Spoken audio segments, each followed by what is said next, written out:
সাত রাজ্যের উপনির্বাচনে এগিয়ে ইন্ডিয়া জোট। লোকসভা ভোটের এক মাসের মাথায় ধরাশায়ী এনডিএ।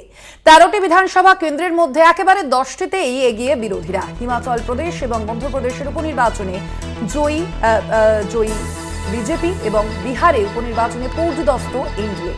জয়ী নির্দল তামিলনাড়ুর বিক্রাবন্দি কেন্দ্রে এগিয়ে ডিএমকে এবং কংগ্রেস জয়ী 4টি বিধানসভা কেন্দ্রে। সব বিষয় নিয়ে আমরা বিস্তারিত জানবো। আমাদের সঙ্গে নিউজ রুম থেকে রয়েছেন আমাদের প্রতিনিধি সত্যসুন্দর ভট্টাচার্য। সত্যসুন্দর, আমরা দেখতে পাচ্ছি যে লোকসভা নির্বাচনের পরবর্তীতেই একেবারে কিন্তু এই যে বিধানসভা কেন্দ্রের যে উপনির্বাচনগুলি একেবারে দেশ জুড়ে 7টি রাজ্যের, সেখানেও কিন্তু ইন্ডিয়া জোট যে যথেষ্টই ধীরে ধীরে তাদের ছাপ ফেলছে মানুষের মধ্যে, তা কিন্তু বোঝা যাচ্ছে। সেক্ষেত্রে এই যে জয় কতটা তাৎপর্যপূর্ণ এই প্রেক্ষাপটে?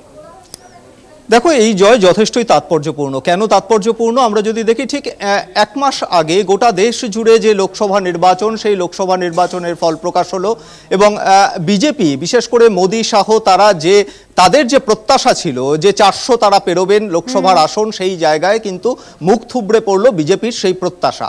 এবং ঠিক তার এক মাসের মাথায় বিজেপির কাছে গোটা দেশ জুড়ে, কেন বলা যেতে পারে এই 7 রাজ্যের যে 13টি বিধানসভা আসনে নির্বাচন হলো, উপনির্বাচন হলো, সেটা বিজেপির কাছে একটা দ্বিতীয় বড় ধাক্কা, বিশেষ করে এনডিএ শিবিরের কাছে।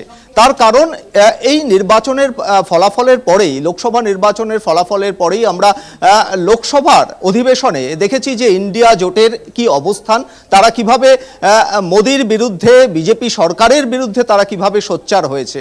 এবং খুব স্বাভাবিকভাবেই ঠিক এক মাসের মাথায় যখন এই 7টি রাজ্যের 13টি বিধানসভার উপনির্বাচন হয়েছে, সেখানে দেখা যাচ্ছে মাত্র 2টি আসনে বিজেপি জয়লাভ করেছে। কোন কোন আসন আমরা যদি দেখি, যে তাহলে বিহার, হিমাচল প্রদেশ, মধ্যপ্রদেশ, পাঞ্জাব, তামিলনাড়ু, উত্তরাখণ্ড এবং আমাদের রাজ্য পশ্চিমবঙ্গ, এই 7টি রাজ্যের মধ্যে হিমাচল প্রদেশের দেহরা, নালাগার, এই দুটো সিট কংগ্রেস জিতেছে আজকে উপনির্বাচনে।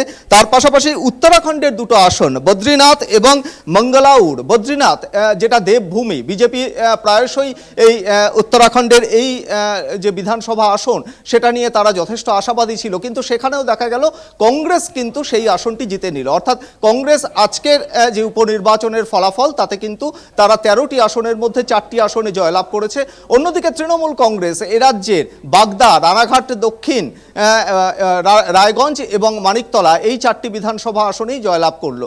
অন্যদিকে আমরা যদি দেখি, তাহলে শুধুমাত্র বিজেপি যে 2টি আসন জিতেছে, তার মধ্যে রয়েছে হিমাচল প্রদেশের একটি আসন এবং মধ্যপ্রদেশের একটি আসন, মধ্যপ্রদেশের আমরওয়াড়া এবং হিমাচল প্রদেশের হামিরপুর, এই 2টি আসন। ফলে বোঝাই যাচ্ছে যে অবস্থা তৈরি হয়েছিল লোকসভা নির্বাচনের ফলাফলের পরে, উপনির্বাচনের ফলাফলে মোদি শাহ আরো অনেক বেশি জোরালো ধাক্কা খেলো এই ইন্ডিয়া শিবিরের তরফে।